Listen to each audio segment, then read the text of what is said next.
ಹೇಮಾವತಿಗೆ link ಯೋಜನೆ ವಿರೋಧಿಸಿ protest ನಡೀತಾ ಇದೆ. ರಾಜ್ಯ ಸರ್ಕಾರದ ವಿರುದ್ಧ ಶೋಭಾ ಕರಂದ್ಲಾಜೆ ವಾಗ್ದಾಳಿ ನಡೆಸಿದ್ದಾರೆ. ತುಮಕೂರಿನಲ್ಲೂ ಬರಗಾಲ, ಅವರಿಗೆ ನೀರು ಸಿಗಬೇಕು, ನೀರಿಗೋಸ್ಕರ ಜಿಲ್ಲೆಗಳ ಜನರು ಬಡದಾಡ್ಕೋತಾ ಇದ್ದಾರೆ. ವೋಟ್ ಬ್ಯಾಂಕ್ ಗಟ್ಟಿ ಮಾಡಿಕೊಳ್ಳೋ ಯೋಜನೆ ಇದು ಕಾಂಗ್ರೆಸ್ ನಾಯಕರ ಮನಸ್ಥಿತಿ ಅಂತ ಕರಂದ್ಲಾಜೆ ಆಕ್ರೋಶ ವ್ಯಕ್ತಪಡಿಸಿದ್ದಾರೆ. ಹೇಮಾವತಿಯ ನೀರು ಪಾರಂಪರಿಕವಾಗಿ ಯಾರಿಗೆ ಸಿಗ್ತಿದೆ ಅವರಿಗೆ ಸಿಗಲೇಬೇಕು. ತುಮಕೂರು ಜಿಲ್ಲೆಯಲ್ಲಿ ಕೂಡ ಬರಗಾಲ ಇದೆ. ಇವತ್ತು ನೀವು ಹಲವಾರು ಜಿಲ್ಲೆಗಳಲ್ಲಿ ಅಲ್ಲಿ ಫ್ಲೋರೈಡ್ ಇತ್ತು, ತುಮಕೂರು ಜಿಲ್ಲೆಯಲ್ಲಿ ಆರ್ಸೆನಿಕ್ ನೀರು ಇರುವಂಥದ್ದು ಕೂಡ ಇತ್ತು. ಯಾವಾಗ ನಾನು ಗ್ರಾಮೀಣಾಭಿವೃದ್ಧಿ ಸಚಿವಿದ್ದೆ ಅವತ್ತಿಂದ. ಅದಕ್ಕಾಗಿ ಮೇಲ್ಮೈ ನೀರನ್ನ, ಸರ್ಫೇಸ್ ನೀರನ್ನ ಕೊಡಲೇಬೇಕು ಕುಡಿಯೋದಕ್ಕೆ ಅನ್ನುವಂಥ ವರದಿಯನ್ನು ನಾವು ಮಂಡನೆ ಮಾಡಿದ್ವಿ. ತುಮಕೂರು ಜಿಲ್ಲೆಗೆ ಹೇಮಾವತಿ ನೀರು ಸಿಗಬೇಕು. ಆದರೆ ನಾನು ಪ್ರಶ್ನೆ ಕೇಳುವಂಥದ್ದು, ಇವತ್ತು ಆಂಧ್ರ ಪ್ರದೇಶದವರು ಕೃಷ್ಣಾ ಡ್ಯಾಮಿನ ನೀರನ್ನು ತುಮಕೂರಿನ ನಮ್ಮ ಆ ಭಾಗದ ತನಕ ತಂದಿದ್ದಾರೆ. ಕೋಲಾರದಲ್ಲಿ ಆಂಧ್ರದ ಪ್ರದೇಶ ಯಾವುದಿದೆ ಅಲ್ಲಿ ತನಕ ತಂದಿದ್ದಾರೆ. ನಮಗೇನು ಕಷ್ಟ?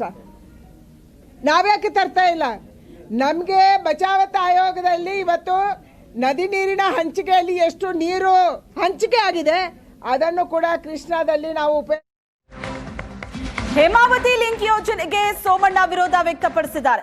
ತುಮಕೂರಿನ 5 ತಾಲೂಕಿನ ಜನ ನೆಮ್ಮದಿಯಿಂದ ಇದ್ದಾರೆ.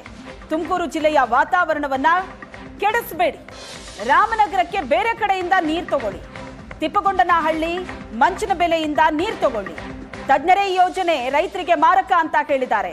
ಯಾವುದೇ ಕಾರಣಕ್ಕೂ ಈ ಯೋಜನೆ ಬೇಡ ಅಂತ ಸೋಮಣ್ಣ ಹೇಳಿಕೆ ಕೊಟ್ಟಿದ್ದಾರೆ. Hemavathi express link canal feeder ಯೋಜನೆ ಈ ಭಾಗದ ರೈತರಿಗಾಗ್ತಕ್ಕಂಥ ಅನಾಹುತವನ್ನು ನಾನು ಸ್ಪಷ್ಟವಾಗಿ ಪತ್ರದ ಮುಖೇನ ತಿಳಿಸಿದ್ದೇನೆ. ತಾವು ಕೂಡ ಅದಕ್ಕೆ ಸಹಕಾರ ನೀಡಿ ಅದನ್ನು ಸಾರ್ವಜನಿಕರಿಗೆ ಯಾವ ರೀತಿ ಇದರ ಸಾಧಕ ಬಾಧಕಗಳನ್ನು ಮಾಡೋದ್ರಿಂದ ಅನಾನುಕೂಲ ಆಗ್ತದೆ ಅನ್ನೋದು ಕೂಡ ತಿಳಿಸಿದ್ದೀರಿ. ಹೇಮಾವತಿ ಎಕ್ಸ್ಪ್ರೆಸ್ ಲಿಂಕ್ ಕ್ಯಾನಲ್ಲು ಸುಮಾರು ವರ್ಷಗಳಿಂದನೇ ಆಗಿ ಅದೆಲ್ಲವೂ ಕೂಡ ಮುಗಿದು ಅವ್ರು ಕೊಟ್ಟಿರೋ ನೀರನ್ನು ಸಮರ್ಪಕವಾಗಿ 5 ತಾಲೂಕುಗಳು, ಅದು ಕುಣಿಗಲ್ ಇರ್ಬೋದು, ತುಮಕೂರು ರೂರಲ್ಲು, ತುಮಕೂರು ನಗರ ಮತ್ತು ತುರುವೇಕೆರೆ, ಗುಬ್ಬಿ, ಈ 5 ತಾಲೂಕಿನ ಜನ ನೆಮ್ಮದಿಯಿಂದ ಇದ್ದಾರೆ. ಯಾತಕ್ಕೆ ನಿಮಗೆ ಈ ಬುದ್ಧಿ ಬತ್ತೋ ನನಗಂತೂ ಗೊತ್ತಿಲ್ಲ. ನಾನು ಕೂಡ 10 ಬಾರಿ ವಿನಂತಿ ಮಾಡಿದ್ರೆ ಅವಶ್ಯಕತೆ ಇಲ್ಲ, ನಿಮ್ಗೇನಾದರೂ ರಾಮನಗರ ಮಾಗಡಿಗೆ ನೀರು ಬೇಕಾದರೆ ತಿಪ್ಪಗೊಂಡಹಳ್ಳಿ ಇದೆ, ಮಂಚಿನ ಬೆಲೆ ಇದೆ, ಆರಾಮಾಗಿದೆ. ನಿಮ್ಮದೇ ಆದಂಥ ಸೋರ್ಸಸ್ ಇದೆ.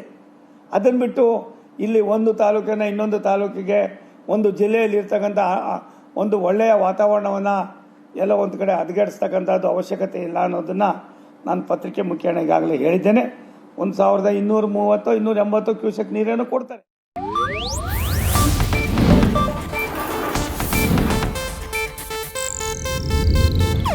ಇದು ಏಷ್ಯಾನೆಟ್ ನ್ಯೂಸ್ ನೆಟ್ವರ್ಕ್ ಪ್ರಸ್ತುತಿ.